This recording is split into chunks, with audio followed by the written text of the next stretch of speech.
7:31, so we should go ahead and get rocking and rolling. All right, we're live.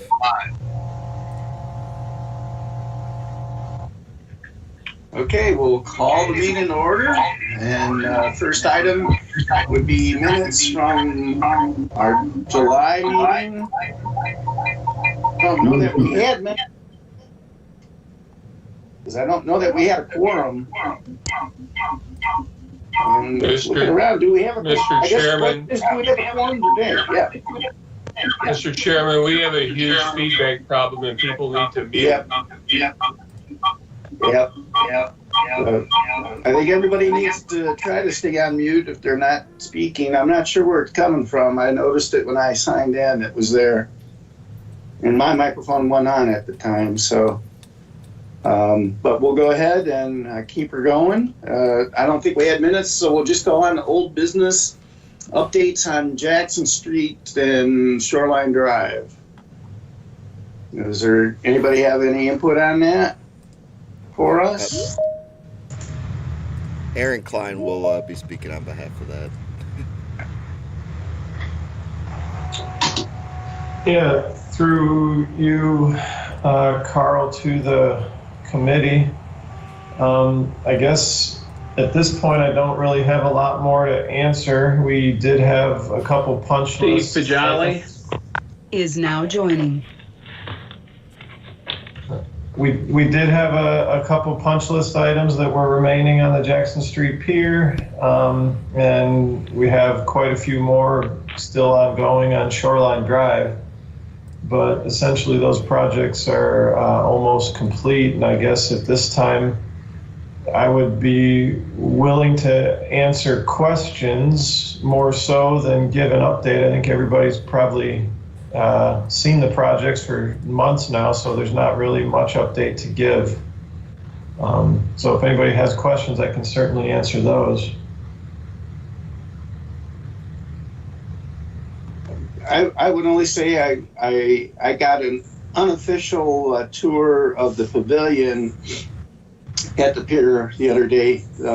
City crew was down there, somebody I knew, and they said, you want to stick your nose in, and it is a very nice facility. And Billy, as the bicentennial, part of the bicentennial, and Kevin, you'd be happy to see that the plaque is in the main hallway down there, recognizing the donors and sponsors of the bicentennial. So that looked good. I don't care what time of day you go down to the pier, there are people using the facilities, and now that the grass is open, it'll be interesting to see how that gets used. So I don't know, does anybody else have any comments or questions for Aaron or on either Shoreline Drive or the pier?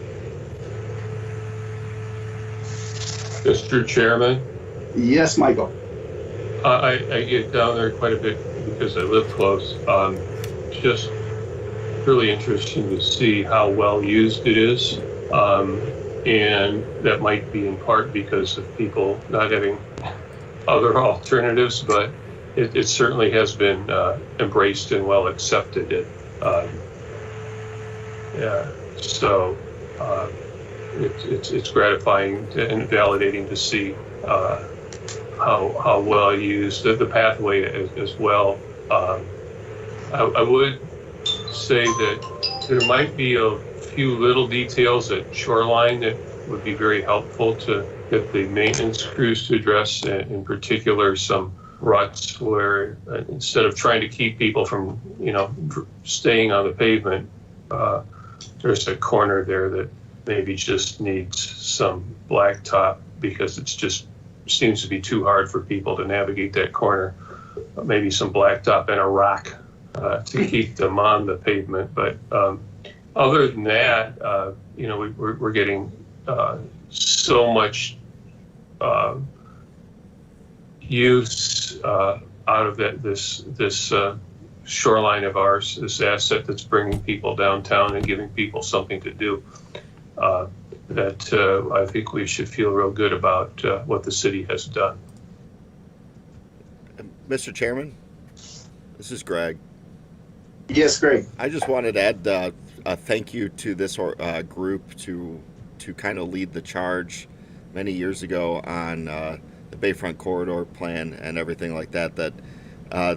It's finally coming to fruition, and the Sandusky Bay Pathway is gaining popularity, and it's really nice to see. And there's a lot of organizations that helped with that back then, and I just wanted to kind of thank you and just hope we keep moving forward with it.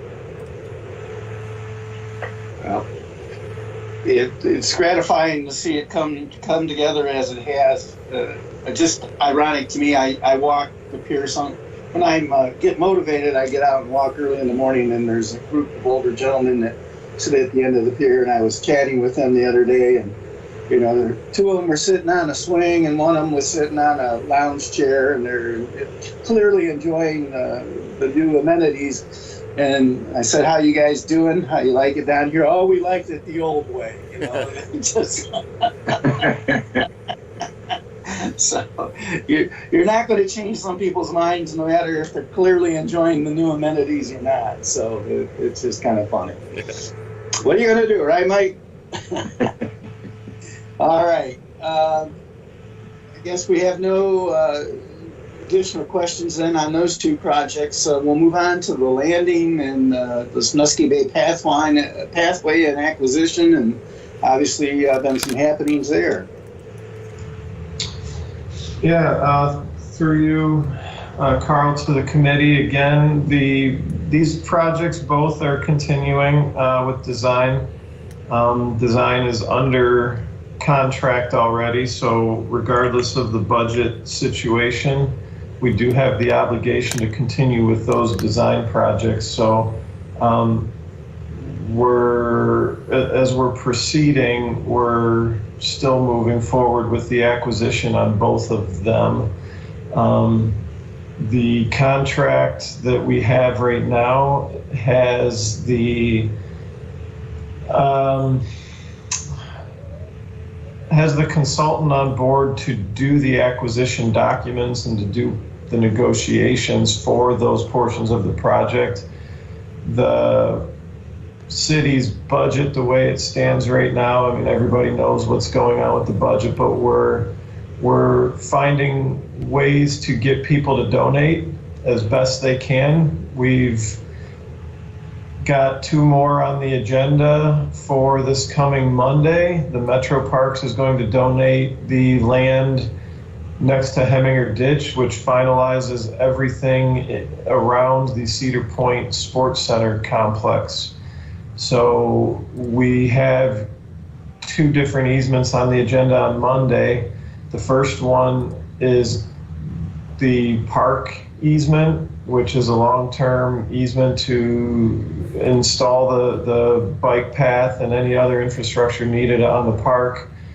There's a few areas, one at the north end of the former north-south runway, which is where the pier is intended to go, and the lighthouse.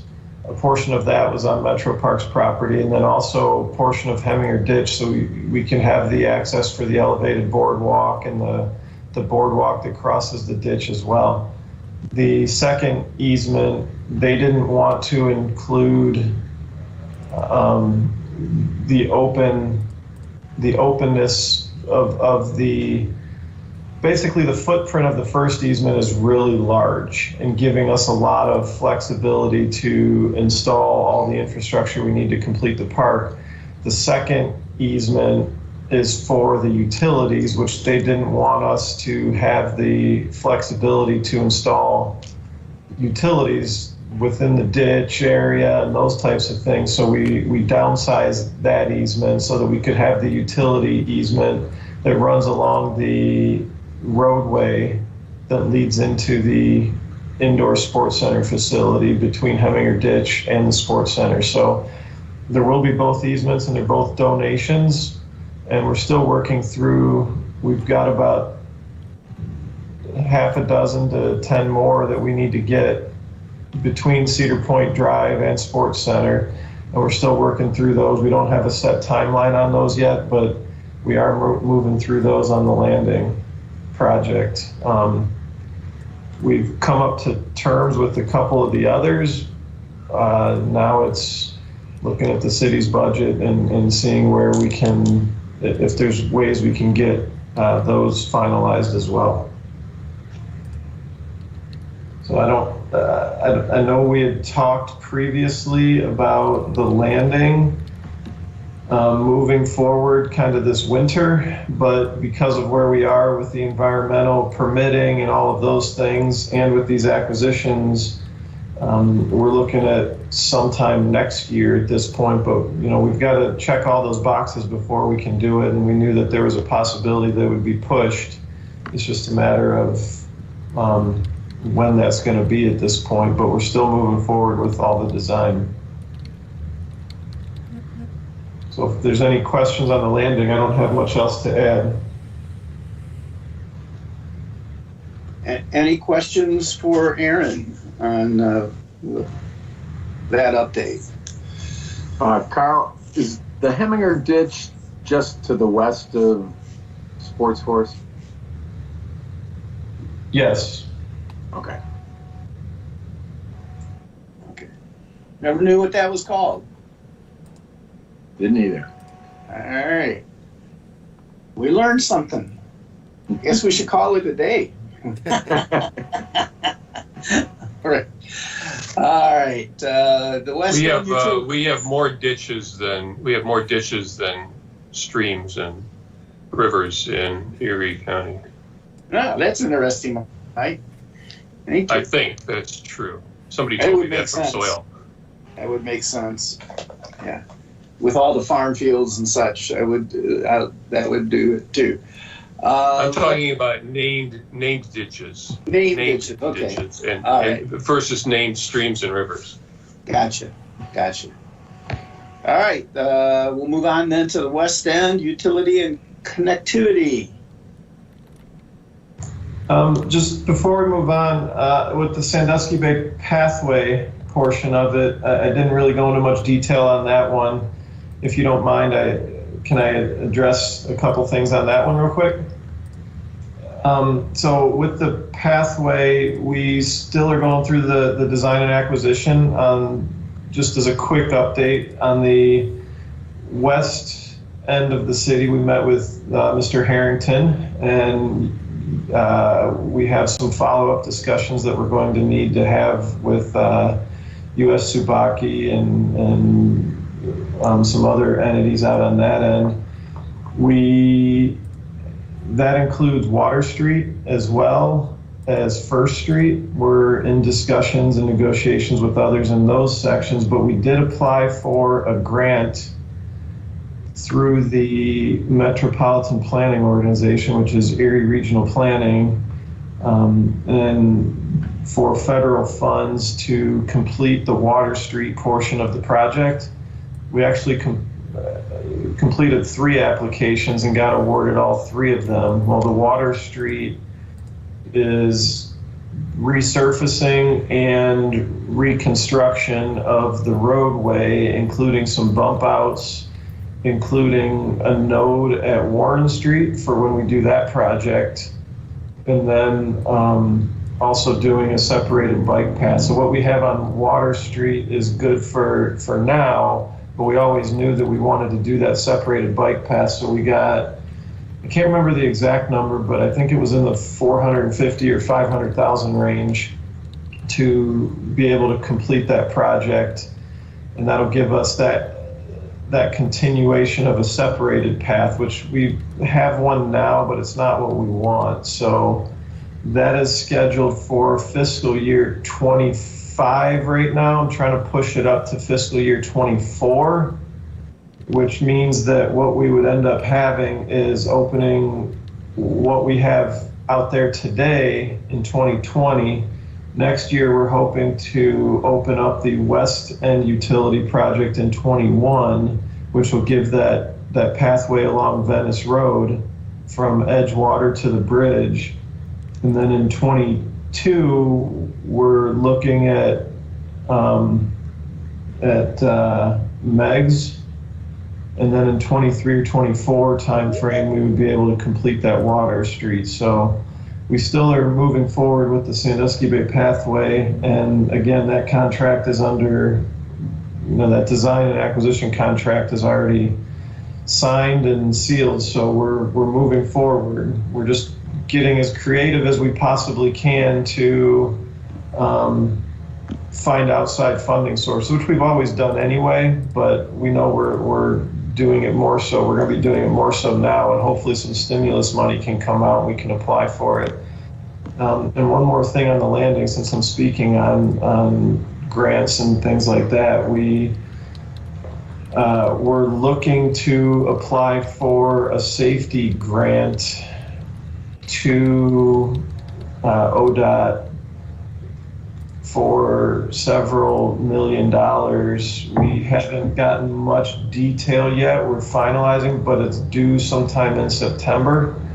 So we're trying to figure out those details and figure out if we can do that so we can move forward with the landing project completely sometime next year. But those are very competitive grant dollars. We've applied for them for Hayes Avenue, got some money for that project, but got denied also on that project. So they're really competitive, but we're trying to find those outside sources so we can continue to move forward. And I'm hoping to have a better update for you guys in September on whether we are going to apply for it or not, but we're still looking through those applications.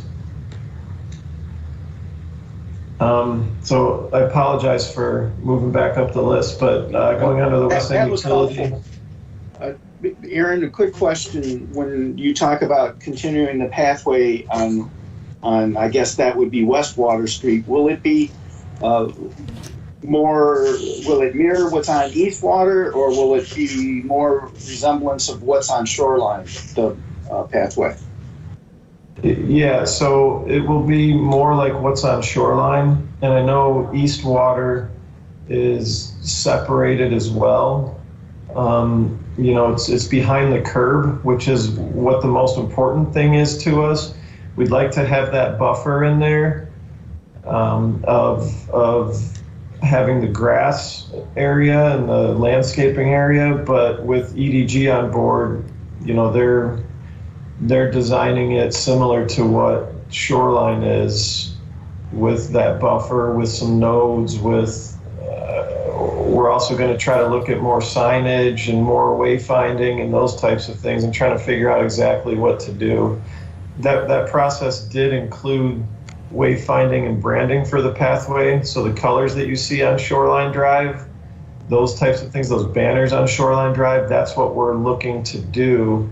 And as part of that project, we're going to have EDG look at the remaining sections of the trail, which would be from the Shelby Street boat ramp, from AMVETS, that area back in there, and seeing if we should be putting more nodes, more benches, more shade areas, those types of things, and getting those recommendations as well. So when we do a future project, we can add that to it.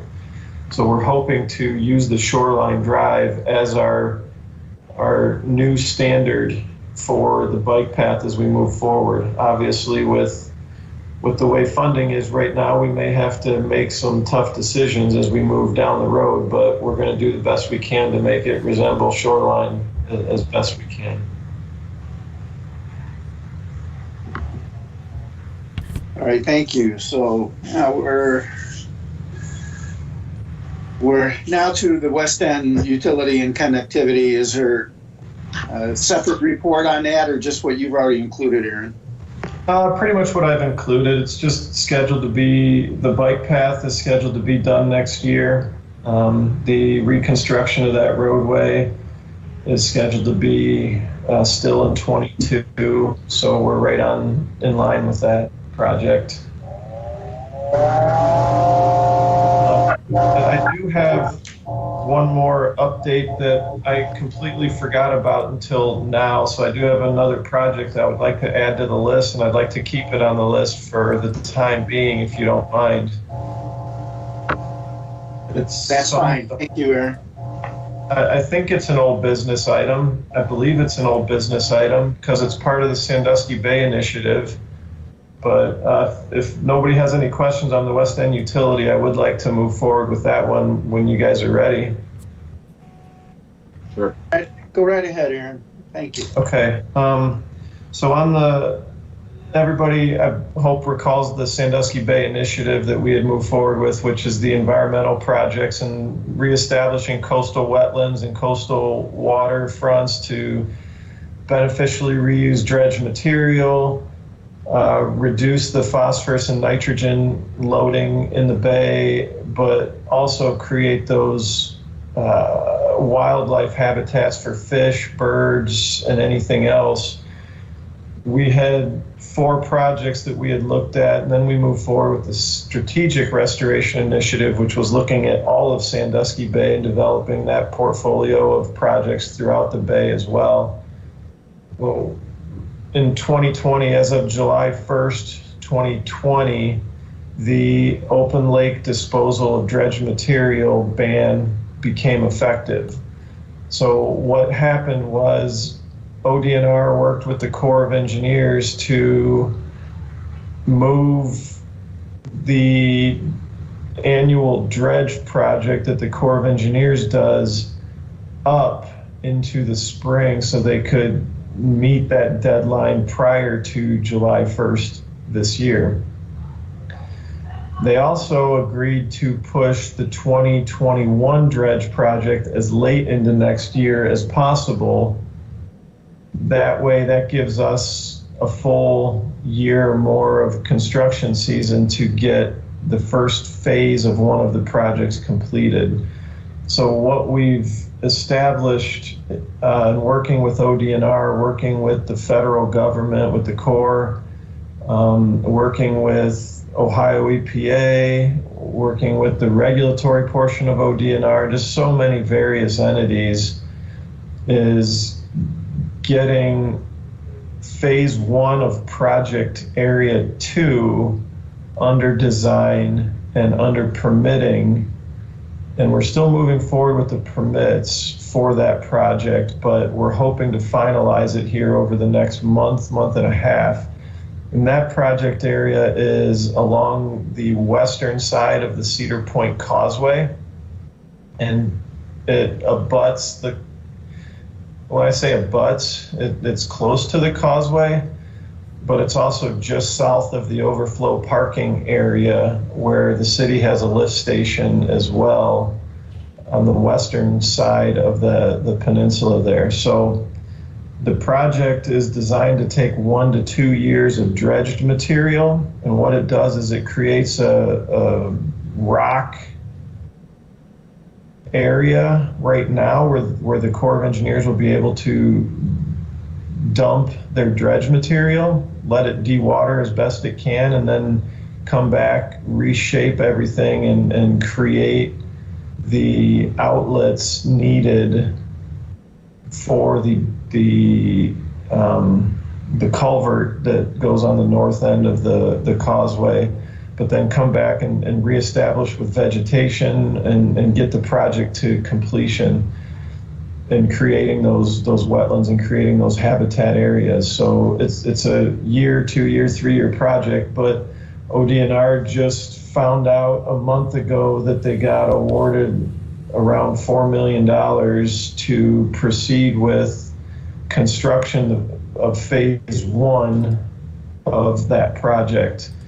So we're still moving forward with the permits. We're still moving forward with all that, but the city is looking to accept a grant on Monday night of $4 million to move forward with construction. So we've already received $1 million for the original design. We received a couple $100,000 for the Sandusky Bay Restoration Initiative, and then another $150,000 to move forward with final design of phase 1 of project area 2, and now we're receiving another $4 million. So our partnership with the state, the federal government, I'm on weekly phone calls with the federal government and the state to talk through all of these things and get all the details worked out. So it's a very unique thing for the Lake Erie.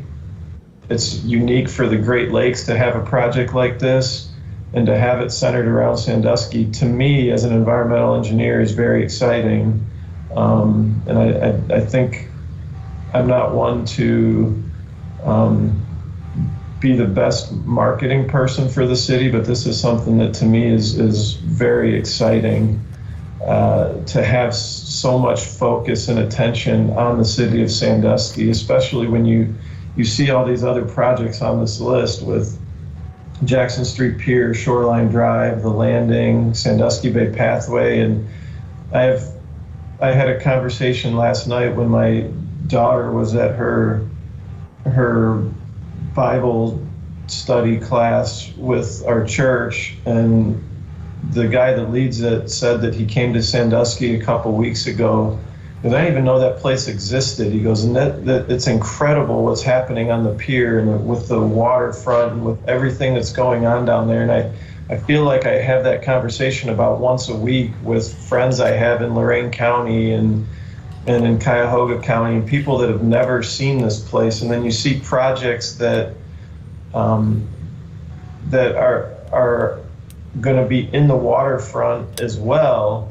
And when I'm doing these projects, I'm also making sure that they're designed with the recreational aspect of allowing kayakers and allowing other people to, non-motorized boats and those types of things, and getting those projects so that when the kayakers are coming, that I know they're going to go in there no matter what it looks like. Even if we put 500 signs up that say stay out, if I'm on my kayak and I see a habitat area, I'm going in it no matter what. So, I know those people are coming as well, and people keep telling me they're coming for kayaking and for the bike path. So having all these things linked together and having ODNR and the federal government with Customs and Border Protection and everybody else involved is just really exciting to see. And I want to thank this committee as well, like Greg did earlier, for pushing these projects forward and supporting these projects and being a leader in these projects. And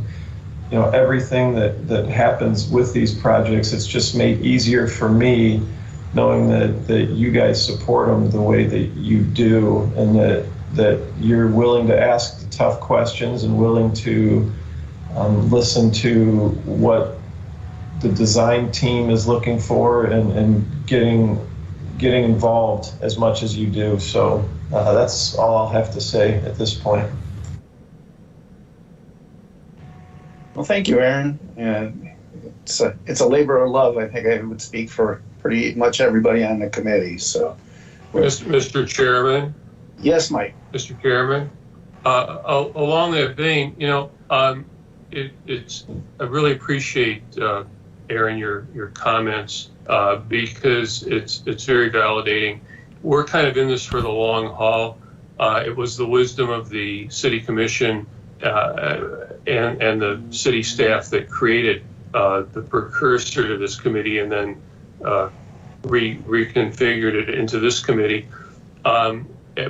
It was also at one point the city commission was questioning, the value of this committee. Almost considered a burden, and I really lobbied hard to keep it, and I'm sure others did too. It illustrates that this is a long play, and as long as we realize that we can both take a positive message back to the community and help inspire some of this vision. This committee has just been one key of one part of the puzzle. There have been a whole lot of things that had to happen for some of the successes we've had, and a lot of this wouldn't have happened without any one of those pieces. But the city commission needs to hear the value about this, the value of this committee, because it's not always immediately apparent what these various puzzle pieces, the value that these various puzzle pieces bring. Well said. Thanks, Mike. Other comments that anyone has? All right. Any other old business that anyone has? This is Aaron again. I would like to let you guys know that I just received, as I'm sitting here 15 minutes ago, that we have you guys remember that we had those time-lapse cameras for the pier and Shoreline Drive? Any day now, and it could be today, we might be releasing the one for the pier since that project was completed earlier. We might be able to release that time-lapse video that the consultant or the contractor completed for us that we wanted to use to kind of show the progress and where we were and where we are now. So we'll let you, I wanted you guys to be the first to hear it. We'll be looking forward And to that. where would we find that again?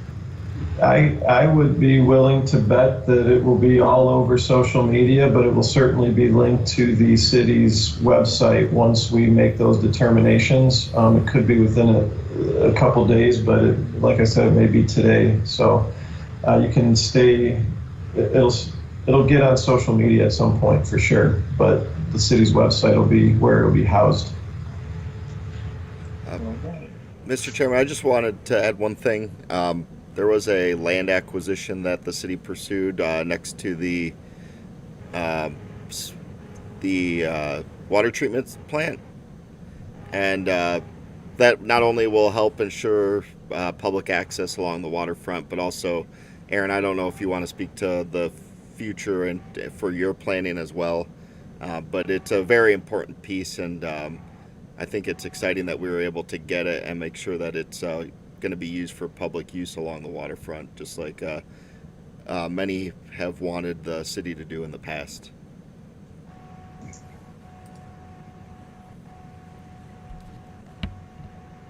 Yeah, Mr. President, if you want me to go into that, Sure. I'm assuming that's something that we could add to new business. Yes, we can do that, and we're just about ready to head there if no one has any other old business. Mr. Chairman, David here. Yes, Dave? Just chiming in with what we've been talking about and calling it kind of old business. I think many of us here on the committee consider ourselves kind of kindred spirits and long championing the bike path and the water trail and some of those amenities that are now kind of coming to fruition after many years. But I just wanted to chime in that while we have been engaged in this process for a long time, getting it to this stage, I'm hearing a lot of positive comments from the community, friends and family who haven't been engaged in, for example, the pier and how much they appreciate it. And I, for one, just driving around, really appreciate the fact that we haven't lost what many of us felt we had with the old pier, that you can still drive out, take the scoop, and it's really, that part has been preserved, and yet what's out there is so much improved from what it was. Where I wanted to go with this is using my wife as an example, not really much of an active, outdoorsy kind of person, but she has really enjoyed biking the length of the pathway that's open with me now, something that she wouldn't have considered doing before that amenity was there. And just last weekend, we were out on the water trail, putting in at the Metro Parks and looking at sports from the water side and enjoying the habitat of the marshes back there. And just to have that opportunity, letting you know that people besides us in this committee are really enjoying and responding to those things. You see a lot of kayakers out there, a lot of paddle boarders. I mean, people are using it, and it's amazing and wonderful. And if I may, Carl, I just want to thank Aaron and his staff for all the great work that they've put in. Obviously, a lot of irons in the fire, a lot of projects rolling right now, and just so happy that we've got people like Aaron on board and Greg and the rest of city staff in general. Yes. Very good. All right, we'll move on then to new business. Aaron, you're on.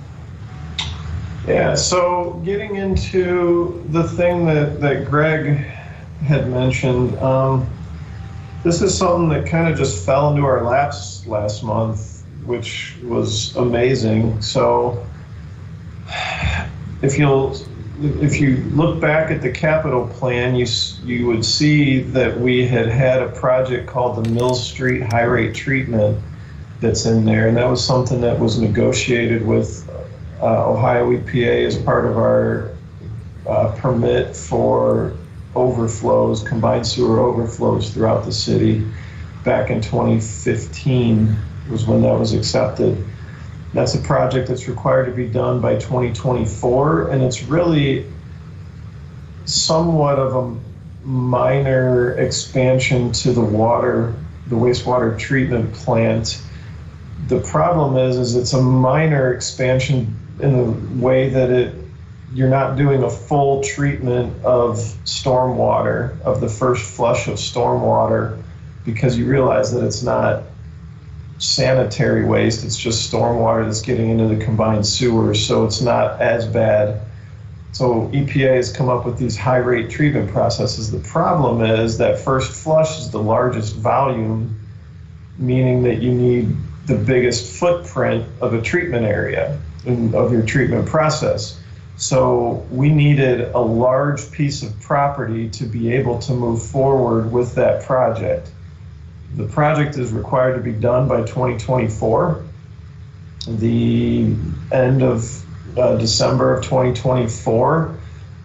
And we had anticipated looking at everything that's bounded by the streets within that area, including the park properties and the AMVETS property and those types of things, to figuring out where we can put such a large tank. And we're talking a 10 million gallon storage tank, basically, that we would have to put out there.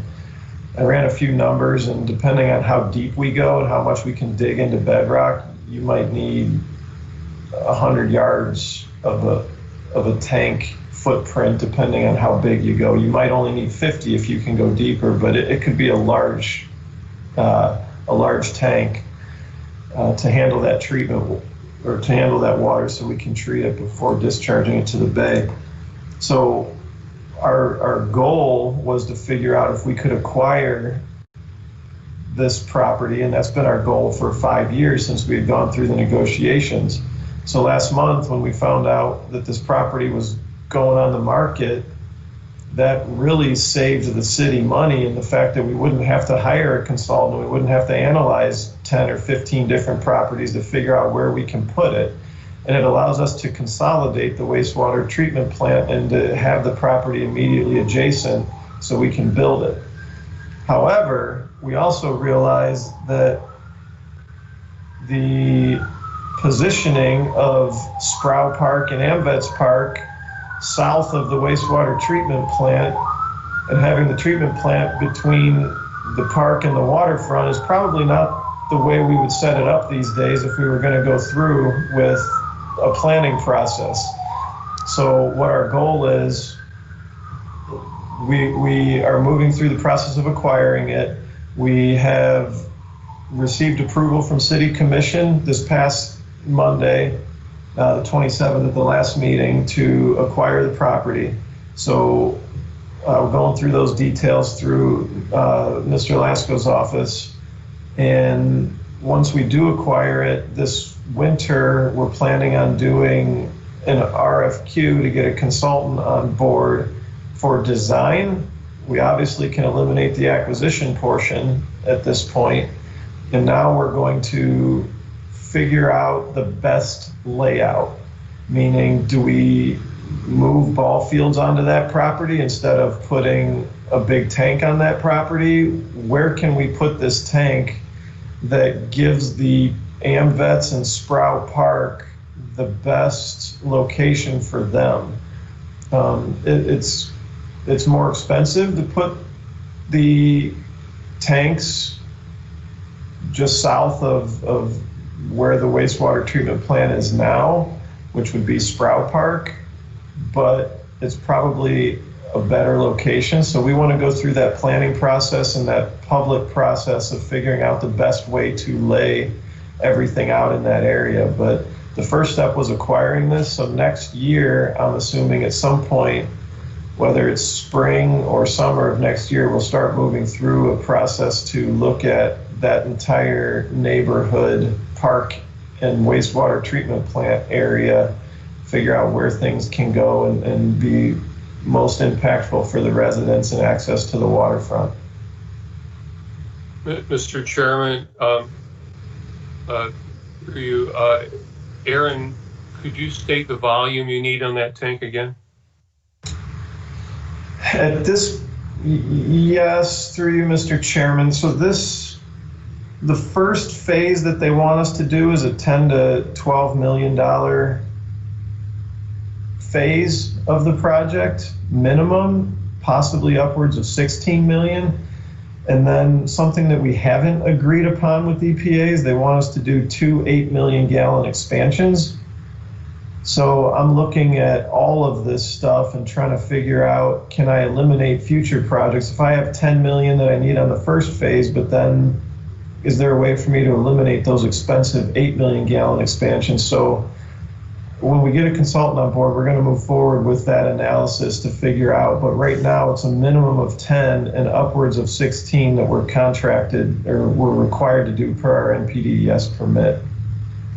Did I hear a possibility of 2 additional phases of 16? So upwards of 32, maybe rough order of magnitude 50 million? Gallons? Yes, through you, Mr. Chairman. Upwards of 32 million is what EPA wants us to do, and it's about $1 million per million gallons. So you're looking at this first phase of the project is a pretty large 10 to $15 million project that they want us to do, or that they're requiring us to do in that area. So, and that, like I said, that project has to be done by 24. Those future projects wouldn't come until the late 20s at the earliest, so maybe 27, 28. So we've got 8 to 10 years before we would even move forward with those future projects if they're needed. Thank you. Billy, you're muted.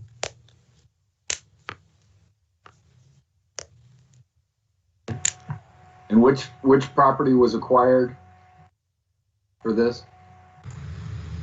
Through you, Mr. Chairman, the property that we acquired was the ball field property that AMVETS had maintained. So it was the northernmost ball field at the, I would say, the northwest corner of Harrison Street. So the bike path runs right along the north end of it as well, which is another reason we don't want to put a big tank there. Got it. Thank you. Okay. All right. Any other comments on that acquisition? Sounds very interesting. Having grown up in that neighborhood, I'm picturing it all. So interesting. Okay. Any other new business that anyone has? I don't see any members of the general community on board. So at this point, we would entertain a motion to adjourn. So moved. Is there a second? Second.